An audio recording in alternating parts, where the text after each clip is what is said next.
மீனராசி அன்பர்களே, நேற்றைய தினத்திற்கு திரும்பிச் செல்வதில் எந்த பயனும் இல்லை. ஏனென்றால் அப்போது நீங்கள் ஒரு வேறுபட்ட நபராக இருந்தீர்கள். இது வெறும் பழமொழி மட்டுமல்ல. மீனராசி மற்றும் குறிப்பாக மீன லக்னக்காரர்களுக்கு இந்த நேரத்தில் இதுதான் பரம சத்தியம். நீங்கள் கடந்த கால முடிவுகளை மாற்ற விரும்புகிறீர்கள். ஆனால் காலமோ உங்களை எதிர்காலத்தை நோக்கி தள்ளிக் கொண்டிருக்கிறது. வணக்கம். இன்று நாம் வரவிருக்கும் மிக முக்கியமான 3 நாட்களை பற்றி பகுப்பாய்வு செய்யப் போகிறோம். டிசம்பர் 22, 23 மற்றும் 24, 2025. பிரபஞ்சத்தில் தற்போது ஒரு விசித்திரமான முரண்பாடு நிலவுகிறது. ஒரு பக்கம் உங்கள் கர்மஸ்தானத்தில், வேலையிடத்தில், கிரகங்களுக்கிடையே ஒரு போர் நடக்கிறது. அது இப்போதே முடிவெடு என்று கூறுகிறது. மறுபுறம் உங்கள் லக்னாதிபதி உங்களை சற்று ஓய்வு எடு என்று கூறுகிறார். இந்த கணிப்புக்கு நான் வைத்திருக்கும் தலைப்பு முடிவு நிலுவையில் உள்ளது. உங்கள் உத்தியோகத்தில் இவ்வளவு வேகம் இருக்கும்போது மனம் ஏன் இவ்வளவு பாரமாக இருக்கிறது? மிக முக்கியமாக 24ஆம் தேதி மாலையில் நடக்கவிருக்கும் அந்த பெரிய வானியல் மாற்றம் என்ன? அது உங்கள் ஒட்டுமொத்த உத்தியையும் எப்படி மாற்றப் போகிறது? நீங்கள் மீன லக்னத்தில் பிறந்தவர் என்றால் இந்த வீடியோ உங்களுக்கு வெறும் ராசிபலன் மட்டுமல்ல, இது ஒரு வாழ்க்கை வழிகாட்டி. இதை இறுதி வரை கவனமாக கேளுங்கள், ஏனெனில் உங்கள் குழப்பத்தை நாங்கள் தெளிவான முடிவாக மாற்றப் போகிறோம். 22 முதல் 24ஆம் தேதி வரையிலான நுட்பமான பகுப்பாய்வை பற்றி பேசுவதற்கு முன், இந்த மாதம் முழுவதும் உங்கள் மனநிலையை கட்டுப்படுத்தும் அந்த கிரகப் பின்னணியை நாம் புரிந்து கொள்ள வேண்டும். 3 முக்கிய காரணிகள் இப்போது தாக்கத்தை ஏற்படுத்துகின்றன. முதலாவதாக உங்கள் லக்னத்தை பாருங்கள். அங்கே கர்மவினை பலனை தரும் சனி பகவான் அமர்ந்துள்ளார். சனி லக்னத்தில் அமரும்போது வாழ்க்கையிலிருந்து மேலோட்டமான தன்மையை நீக்கிவிடுகிறார். கடந்த சில வாரங்களாக உங்கள் சிரிப்பு குறைந்து தீவிரம் அதிகரித்திருப்பதை நீங்கள் உணர்ந்திருப்பீர்கள். இது சோகமல்ல, இது முதிர்ச்சி. சனி உங்கள் ஆளுமையை மீண்டும் கட்டமைக்கிறார். அதனால்தான் விஷயங்கள் மெதுவாக நகர்கின்றன. நீங்கள் ஒவ்வொரு அடியையும் நிதானமாக எடுத்து வைக்க வேண்டும் என்று அவர் விரும்புகிறார். இரண்டாவது மற்றும் மிகவும் சிக்கலான காரணி, உங்கள் லக்னாதிபதி தேவகுரு பிரகஸ்பதி 4ஆம் வீட்டில் வகர நிலையில், அதாவது பின்னோக்கி நகர்ந்து அமர்ந்துள்ளார். 4ஆம் வீடு என்பது உங்கள் சுகம் மற்றும் மன அமைதிக்கானது.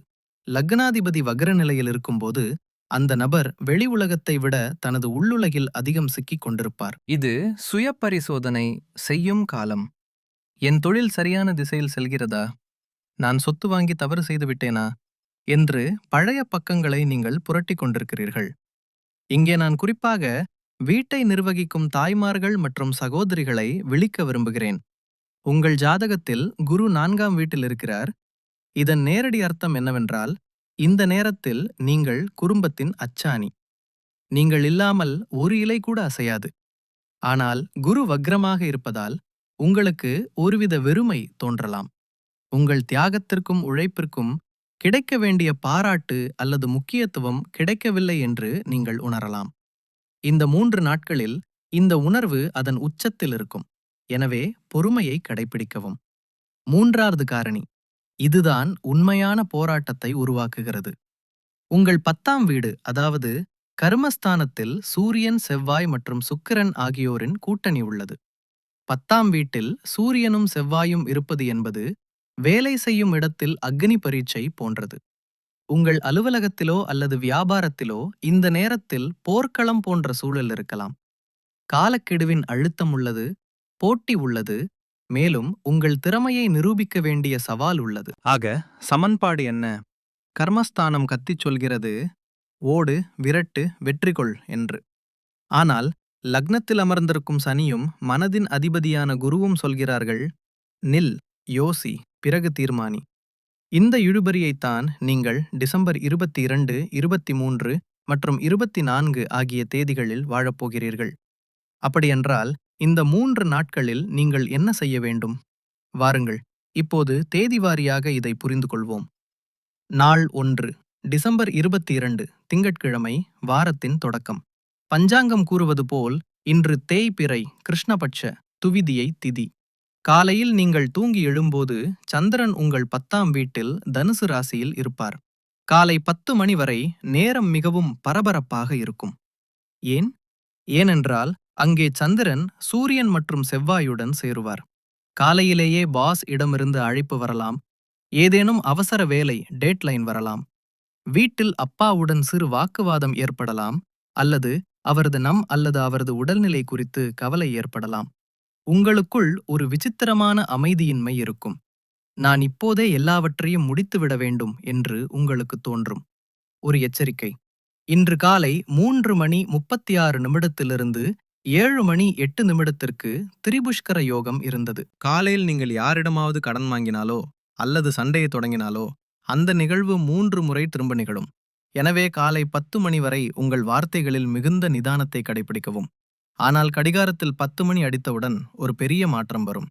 சந்திரன் உங்கள் 10ஆம் வீட்டிலிருந்து விலகி 11ஆம் வீட்டில் மகர ராசியில் நுழைவார். 11ஆம் வீடு என்ன? லாபஸ்தானம். இது உங்களுக்கு மிகப்பெரிய நிம்மதி பெருமூச்சாக இருக்கும். யாரோ உங்கள் தோள்களிலிருந்து பெரிய பாரத்தை இறக்கி வைத்தது போல் உணர்வீர்கள். 10 மணிக்கு மேல் காலையில் கடினமாக தெரிந்த வேலைகள் எளிதாக முடிவதை நீங்கள் காண்பீர்கள். 11ஆம் வீடு உங்கள் நெட்வொர்க் சர்க்கிள், நட்பு வட்டம் தொடர்பானது. இன்றைய தினம் உங்கள் இருக்கையிலேயே ஒட்டி கொண்டிருக்காதீர்கள். வெளியே செல்லுங்கள், மக்களை சந்தியுங்கள். நீங்கள் பிசினஸில் இருந்தால் இன்றைய நாள் பணம் வசூலிப்பதற்கு ஏற்றது. பழைய வாடிக்கையாளர்களை தொடர்பு கொள்ளுங்கள். வரவேண்டிய பணத்தை கேட்க இன்றைய தினம், குறிப்பாக மதியம் 12 மணி அளவில் மிகவும் சுபமானது. சந்திரன் லாபஸ்தானத்திற்கு செல்வது இன்று உங்கள் பாக்கெட் காலியாக இருக்காது என்பதை உறுதி செய்கிறது. எங்கிருந்தோ பணம் வரும். ஒருவேளை பழைய முதலீடு இன்று நல்ல லாபத்தை கொடுக்கலாம். ஆனால் நினைவில் கொள்ளுங்கள், முடிவு நிலுவையில் உள்ளது என்ற தலைப்பு இன்னும் உள்ளது. இதன் அர்த்தம் பணம் வரும், வாய்ப்புகள் வரும். ஆனால் எந்த பெரிய ஒப்பந்தத்திலும் கையெழுத்திடுவதற்கு முன் நீங்கள் காத்திருக்க வேண்டும். இன்று வெறும் பேச்சுவார்த்தை மட்டும் நடத்துங்கள், இறுதி செய்யாதீர்கள். உறவுகளைப் பற்றி பேசினால் மீன லக்னக்காரர்கள் மிகவும் உணர்ச்சிகரமானவர்கள். இன்று மாலை நீங்கள் மிகவும் சமூக மனநிலையில் இருப்பீர்கள். நீங்கள் தனியாக இருந்தால் இன்று நண்பர்கள் கூட்டத்தில் ஒரு சிறப்பு நபரை சந்திக்கலாம். 11ஆம் வீடு நட்பு தொடர்பானது. அது காதலாக மாறலாம். ஏற்கனவே உறவில் இருப்பவர்களுக்கு இன்று மாலை மிகவும் ரொமான்டிக்காக இருக்கும். வீட்டை நிர்வகிக்கும் சகோதரிகளுக்கு இன்றைய நாள் 2 வெவ்வேறு வண்ணங்களை கொண்டது. காலை 10 மணி வரை சந்திரன் 10ஆம் வீட்டில் இருக்கும்போது வீட்டு வேலைகளில் அதிக அழுத்தத்தை உணர்வீர்கள். ஒருவேளை வேலைக்கு ஆள் வரமாட்டார்கள் அல்லது திடீரென்று விருந்தினர்கள் வரலாம். எல்லாவற்றையும் கச்சிதமாகச் செய்ய வேண்டும் என்ற அழுத்தம் உங்கள் மீது இருக்கும். ஆனால் 10 மணிக்கு மேல் சந்திரன் 11ஆம் வீட்டிற்கு சென்றவுடன் நிலைமை மாறும். 11ஆம் வீடு கணவரின் வருமானம் மற்றும் சமூக வட்டம் தொடர்பானது. இன்று மதியம் உங்கள் கணவரிடமிருந்து ஏதேனும் நல்ல செய்தி வரலாம். ஒருவேளை பதவி உயர்வு அல்லது போனஸ் பற்றியதாக இருக்கலாம். இன்று மாலை சமையலறையை விட்டு வெளியே வாருங்கள். கிட்டி பார்ட்டி அல்லது உங்கள் தோழிகளுடன் போனில் பேசுவதற்கு இன்றைய நாள் மிகவும் நல்லது. மாணவர்களுக்கு இன்று ஒரு சிறப்பு டிப். இன்று தனியாக உட்கார்ந்து படிக்கும் நாள் அல்ல. 11ஆம் வீடு குரு தொடர்பானது. இன்று நீங்கள் குழுவாக படியுங்கள். உங்கள் நண்பர்களுடன் பாடங்களை பற்றி விவாதிக்கவும். தனியாக படிக்கும்போது நினைவில் நிற்காத விஷயங்கள் நண்பர்களுடன் விவாதிக்கும்போது உடனடியாக மனதில் பதியும். ஆரோக்கியத்தை பொறுத்தவரை சனி லக்னத்தில் இருப்பதால் மாலையில் முழங்கால் அல்லது கால்களில் லேசான வலி ஏற்படலாம். அதிக வேலை காரணமாக உடலில் நீர்ச்சத்து குறையலாம். எனவே தண்ணீர் குடித்துக் கொண்டே இருங்கள். நாள் 2 டிசம்பர் 23 செவ்வாய்க்கிழமை. இன்று சந்திரன் நாள் முழுவதும் இரவு முழுவதும் உங்கள் 11ஆம் வீட்டில் மகர ராசியிலேயே இருப்பார். மேலோட்டமாக பார்த்தால் இது மிகவும் அற்புதமாக தெரியும். லாபஸ்தானத்தில் சந்திரன். ஆனால் ஜோதிடம் அவ்வளவு நேரடியானது அல்ல. இன்றைய பஞ்சாங்கத்தில் 2 விஷயங்கள் முக்கியமானவை. ஒன்று சதுர்த்தி திதி, மற்றொன்று திருவோண நட்சத்திரம். எல்லாமிருந்தும் எதுவும் நடக்காதது போன்ற உணர்வு இன்று உங்களுக்கு அதிகம் ஏற்படும். இதைத்தான் நாம் முடிவு நிலுவையில் உள்ளது என்கிறோம். பாருங்கள், 11ஆம் வீடு ஆசைகள் நிறைவேறுவது தொடர்பானது. இன்று உங்களுக்கு பல தேர்வுகள் வரும். புதிய வேலைவாய்ப்பு, திருமணவரன் அல்லது சொத்து சம்பந்தப்பட்ட டீல். ஆனால் உங்கள் 4ஆம் வீட்டில் அமர்ந்திருக்கும் வக்ரகுரு உங்கள் மனதில் ஒரு சந்தேகம் ஏற்படுத்துவார். இது சரியா? நான் இன்னும் காத்திருக்க வேண்டுமா என்று நீங்கள் யோசிப்பீர்கள். நண்பர்களே, நான் உங்களுக்கு தரும் ஆலோசனை, ஆம், காத்திருங்கள். ஏனென்றால் இன்றைய திதி ரிக்தா, அதாவது வெற்று திதி. ரிக்தா திதியில் தொடங்கப்பட்ட எந்த புதிய தொழிலும் அல்லது வேலையும் பலனளிக்காது. எனவே இன்றைய மந்திரம், திட்டமிடுங்கள், ஆனால் செயல்படுத்தாதீர்கள். உங்கள் 10ஆம் வீட்டில் செவ்வாய் அமர்ந்துள்ளார். அவர் உங்கள் ராசி அதிபதியான குருவின் நண்பர். இன்று அலுவலகத்தில் நீங்கள் மிகவும் ஆற்றலோடு இருப்பீர்கள். ஆனால் செவ்வாய்க்கு ஒரு பழக்கம் உண்டு, அவசரம். செவ்வாய் உங்களிடம் சொல்வார், ஏய் இப்போதே கையெழுத்திடு, வாய்ப்பு கை நழுவி போய்விடும். ஆனால் சனி சொல்வார், நில், ஆவணத்தை மீண்டும் படி. நீங்கள் சனியின் பேச்சை கேட்க வேண்டும். இன்று சந்திரன் திருவோண நட்சத்திரத்தில் இருக்கிறார். திருவோணத்தின் சின்னம் காது. இந்த நாள் பேசுவதற்கானது அல்ல, கேட்பதற்கானது. நீங்கள் மாணவராக இருந்தால் இன்று உங்கள் ஆசிரியரின் ஒவ்வொரு வார்த்தையையும் கவனமாக கேளுங்கள். நீங்கள் பிசினஸ் மீட்டிங்கில் இருந்தால் வாடிக்கையாளரை பேச விடுங்கள். அவர்களின் பேச்சிலேயே உங்கள் வெற்றிக்கான சாவி கிடைக்கும். செவ்வாய்க்கிழமை இல்லத்தரசிகளுக்கு சற்று விழிப்புடன் இருக்க வேண்டிய நாள். உங்கள் ராசி அதிபதி 4ஆம் வீட்டில் வக்ரமாக உள்ளார். இன்று உங்கள் மனதில் வீட்டை மாற்றுவது அல்லது அலங்கரிப்பது பற்றிய பல எண்ணங்கள் வரும். பழைய சோபாவை மாற்ற வேண்டும் அல்லது பெயிண்டிங் செய்ய வேண்டும் என்று நினைப்பீர்கள். ஆனால் நினைவில் கொள்ளுங்கள், இன்று முடிவு நிலுவையில் டிசிஷன் பெண்டிங் இருக்க வேண்டிய நாள். இன்று கணவரிடம் பணம் கேட்டாலோ அல்லது வீட்டில் மாற்றம் செய்ய பிடிவாதம் பிடித்தாலோ தேவையில்லாத சச்சரவுகள் வரலாம். இரண்டாவதாக, இன்று சதுர்த்தி திதி. குழந்தைகளைப் பற்றிய உங்கள் கவலை சற்று அதிகரிக்கலாம். குழந்தைகள் படிப்பில் கவனம் செலுத்தாமல் இருக்கலாம் அல்லது உங்கள் பேச்சை கேட்காமல் இருக்கலாம். இன்று குழந்தைகளிடம் கோபப்படுவதற்கு பதிலாக அன்பாக எடுத்துச் சொல்வதே சிறந்தது. வீட்டின் சூழலை அமைதியாக வைப்பது முழுமையாக உங்கள் கையில்தான் உள்ளது. ஒரு எச்சரிக்கை: இன்று மதியம் 3:04 4:23 ராகு காலம் இருக்கும். இந்த 1½ மணி நேரத்தில் எந்த சுபகாரியமும், பூஜைக்கான சங்கல்பமும் அல்லது பணப்பரிமாற்றமும் செய்ய வேண்டாம். நாள் 3 டிசம்பர் 24 புதன்கிழமை. இப்போது நாம் அந்த நாளுக்கு வந்துவிட்டோம். இதற்காகத்தான் நான் உங்களை மிகவும் எச்சரிக்க விரும்புகிறேன்.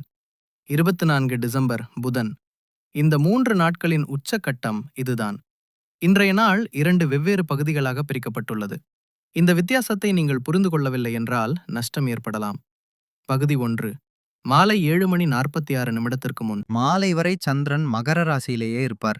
ஆனால் இன்று மதியம் 1:11 வரை பத்ரையின் நிழல் உள்ளது. சாஸ்திரங்களில் பத்ரை சனி பகவானின் சகோதரியாக கருதப்படுகிறார்.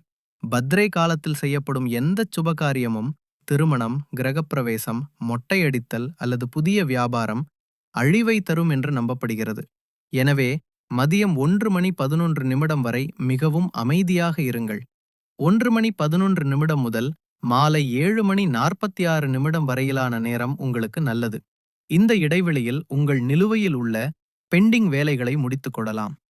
பகுதி 2 மாலை 7:46 மேல். கடிகாரத்தில் 7:46 ஆனவுடன் சந்திரன் ராசி மாற்றம் செய்வார். அவர் மகரத்திலிருந்து விலகி கும்பராசிக்குள் நுழைவார். கும்பராசி உங்கள் ஜாதகத்தின் 12ஆம் வீடு. அங்கே ஏற்கனவே யார் இருக்கிறார்? ராகு.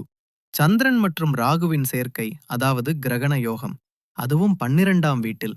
இது செலவுகள், இழப்பு மற்றும் மருத்துவமனையின் வீடாகும். மீன லக்னக்காரர்களே, நீங்கள் மிகவும் உணர்திறன் கொண்டவர்கள். 24ஆம் தேதி இரவு உங்கள் மனதிற்கு மிகவும் பாரமாக இருக்கலாம். திடீரென்று பதற்றம், இனம் புரியாத பயம் அல்லது பழைய விஷயங்கள் நினைவுக்கு வந்து உங்களை தொந்தரவு செய்யலாம். அதீத சிந்தனை வெள்ளம் போல் வரலாம். யாரோ உங்களுக்கு எதிராக சதி செய்கிறார்கள் என்று உங்களுக்கு தோன்றும். தூங்குவதில் சிரமம் ஏற்படலாம் அல்லது கெட்ட கனவுகள் வரலாம். எனவே 7 மணிக்கு மேல் எந்தவிதமான எதிர்மறை செய்திகளையும், நெகட்டிவ் நியூஸ், பார்க்க வேண்டாம். 12ஆம் வீடு மற்றும் ராகு இணைந்து உங்களை செலவு செய்ய வைப்பார்கள். இரவில் நீங்கள் சமூக ஊடகங்களை பார்த்து கொண்டிருக்கும் போது ஏதேனும் விளம்பரம் தோன்றும். யோசிக்காமல் விலையுயர்ந்த பொருளை ஆர்டர் செய்து விடுவீர்கள். எனவே உங்கள் பர்ஸ் அல்லது கார்டை இன்று இரவு உங்களுக்கு எட்டாத தூரத்தில் வையுங்கள். வேலை செய்யும் இடத்தில் இன்று மாலை யாரையும் கண்மூடித்தனமாக நம்ப வேண்டாம். உங்கள் முன்னால் இனிமையாக பேசுபவர்கள் உங்களுக்கு பின்னால் குழி தோண்டிக் கொண்டிருக்கலாம்.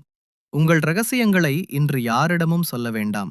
ஆம், ஒரு நம்பிக்கை கீற்றும் உள்ளது. 12ஆம் வீடு வெளிநாடு தொடர்பானது. நீங்கள் வெளிநாடு செல்ல விசாவுக்காக காத்திருக்கிறீர்கள் என்றால் ராகு உங்களுக்கு திடீரென்று ஒரு நல்ல செய்தியை தரலாம். 24ஆம் தேதி இல்லத்தரசிகளுக்கு மிகவும் சவாலானதாக இருக்கலாம், குறிப்பாக மாலைக்கு பிறகு. மாலை 7:46 சந்திரன் 12ஆம் வீட்டில் ராகுவுடன் சேரும்போது அது வீட்டு அமைதியின்மைக்கு காரணமாகலாம். 12ஆம் வீடு மற்றும் ராகுவின் தொடர்பு வெளியாட்கள் அல்லது வேலையாட்கள், சர்வன்ட்ஸ் தொடர்பானது. இன்று மாலை உங்கள் வீட்டு வேலைக்காரம்மா, ஓட்டுநர் அல்லது உதவியாளருடன் வாக்குவாதம் ஏற்படலாம். அல்லது அவர்கள் சொல்லாமல் விடுப்பு எடுக்கலாம். இதனால் நீங்கள் சிரமப்படுவீர்கள். அது மட்டுமின்றி ராகு என்பது மாயை. இன்று புகுந்த வீட்டார் சொல்லும் ஏதோ ஒரு விஷயம் உங்களுக்கு மிகவும் மோசமாக தோன்றலாம். அவர்களின் நோக்கம் தவறாக இல்லாவிட்டாலும் கூட எல்லோரும் உங்களுக்கு எதிராக இருப்பதாக தோன்றும். எனது ஆலோசனை என்னவென்றால் 24ஆம் தேதி மாலையில் மௌன விரதம் இருங்கள். ஏதேனும் விஷயத்தில் கோபம் வந்தால் எதிர்வினையாற்ற வேண்டாம். மேலும் சமையலறையில் வேலை செய்யும் போது நெருப்பு மற்றும் கத்தியிடம் கவனமாக இருங்கள். ஏனெனில் ராகு எதிர்பாராத காயங்களையும் தரலாம். ரகசிய வாஸ்து குறிப்பு: பரிகாரங்களுக்கு செல்வதற்கு முன் ஒரு நிமிடம் நின்று வீட்டின் மகாலட்சுமியான நம் இல்லத்தரசிகளுக்கு ஒரு ரகசிய டிப் கொடுக்க விரும்புகிறேன். பாருங்கள், மீனலக்ன பெண்கள் இயல்பாகவே அதிக உள்ளுணர்வு கொண்டவர்கள். என்ன நடக்கப் போகிறது என்பது உங்களுக்கு முன்பே தெரிந்துவிடும். இப்போது சனி உங்கள் ராசியிலும் குரு உங்கள் சுகஸ்தானத்திலும் உள்ளனர். இதன் அர்த்தம் நீங்கள் சுமையை உணர்கிறீர்கள். நான் எல்லோருக்காகவும் செய்கிறேன், ஆனால் எனக்காக யாரும் செய்வதில்லை என்று உங்களுக்கு தோன்றுகிறது. ஆனால் ஜோதிடத்தின் ஒரு விதி உள்ளது. லக்னாதிபதி 4ஆம் வீட்டில் இருக்கும்போது ஆசிர்வாதமும் அங்கிருந்தே கிடைக்கும். அடுத்த 3 நாட்களில் நீங்கள் ஒரு சிறப்பு வேலையை செய்யுங்கள். உங்கள் வீட்டின் வடகிழக்கு மூலையை, அதாவது ஈசானிய மூலையை சுத்தம் செய்யுங்கள். அங்கே ஒரு செம்பு சொம்பில் தண்ணீர் நிரப்பி வையுங்கள். இந்த சிறிய வாஸ்து பரிகாரம் உங்கள் வக்ர குருவை சாந்தப்படுத்தும். வீட்டின் அந்த மூலையை சுத்தம் செய்தவுடனேயே உங்கள் மமனக்குழப்பங்கள் நீங்குவதையும் கணவர் மற்றும் குழந்தைகளின் நடத்தை உங்கள் மீது மாறுவதையும் நீங்கள் காண்பீர்கள். நீங்கள் வீட்டின் அஸ்திவாரம் ஆடிப்போனால் கட்டிடம் நிற்காது.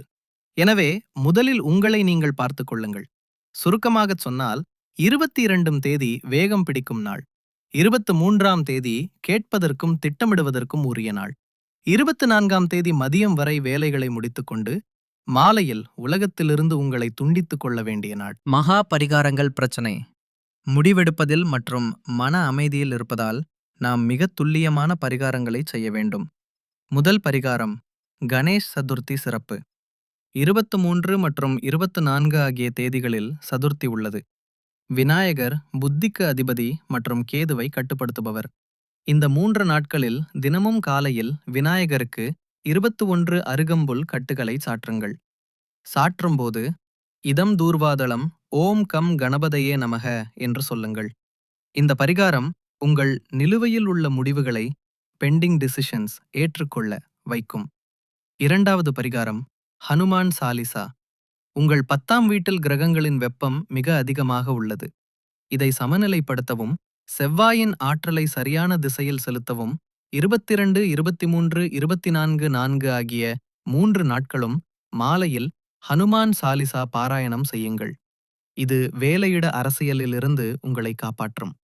மூன்றாவது மற்றும் மிக முக்கியமான பரிகாரம்: ராகு சந்திர சாந்தி. 24ஆம் தேதி இரவு சந்திரன் ராகுவை சந்திக்கும்போது நீங்கள் இந்த பரிகாரத்தை செய்ய வேண்டும். தூங்கும்போது உங்கள் தலைமாட்டில் ஒரு செம்பு அல்லது எக்கு ஸ்டீல் சொம்பில் தண்ணீர் நிரப்பி வையுங்கள். இரவு முழுவதும் அது அங்கேயே இருக்கட்டும். இந்த தண்ணீர் உங்களை சுற்றியுள்ள எதிர்மறை ஆற்றலை உறிஞ்சிவிடும். மறுநாள் காலையில் எழுந்ததும் வாய் கொப்பளிக்காமல் அந்த தண்ணீரை வீட்டை விட்டு வெளியே உள்ள ஏதேனும் முள் செடி அல்லது கருவேல மரத்தில் ஊற்றிவிடுங்கள். இந்த பரிகாரம் உங்களை மன அழுத்தம் மற்றும் கெட்ட கனவுகளிலிருந்து காப்பாற்றும். நண்பர்களே, கிரகங்களின் வேலை வழிகாட்டுவது, ஆனால் நடக்க வேண்டியது நீங்கள்தான். மீன லக்னக்காரர்கள் மிகவும் சுத்தமான உள்ளம் கொண்டவர்கள். எனவே இறைவன் எப்போதும் அவர்களை பாதுகாப்பார். பயப்பட வேண்டாம்.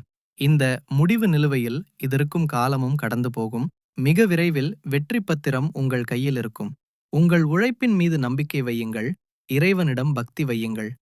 இந்த வீடியோ உங்களுக்கு சிறிதளவேனும் தெளிவை அளித்திருந்தால் இந்த முயற்சிக்கு ஒரு லைக் செய்யுங்கள். கமெண்டில் உங்கள் இஷ்ட தெய்வத்தின் பெயர் அல்லது ஓம் நம சிவாய என்று எழுதி உங்கள் பாசிட்டிவ் எனர்ஜியை எங்களிடம் சேருங்கள். சேனலை சப்ஸ்கிரைப் செய்து பெல் ஐகானை அழுத்தவும். அப்போதுதான் வரவிருக்கும் நாட்களின் துல்லியமான தகவல்கள் உங்களுக்கு முதலில் கிடைக்கும். உங்கள் அனைவரின் நேரமும் சுபமாக அமையட்டும். உங்கள் குடும்பம் ஆரோக்கியமாக இருக்கட்டும். இதே பிரார்த்தனையுடன் நான் உங்களிடமிருந்து விடைபெறுகிறேன். அடுத்த வீடியோவில் விரைவில் சந்திப்போம். ஹரஹர மகாதேவ்.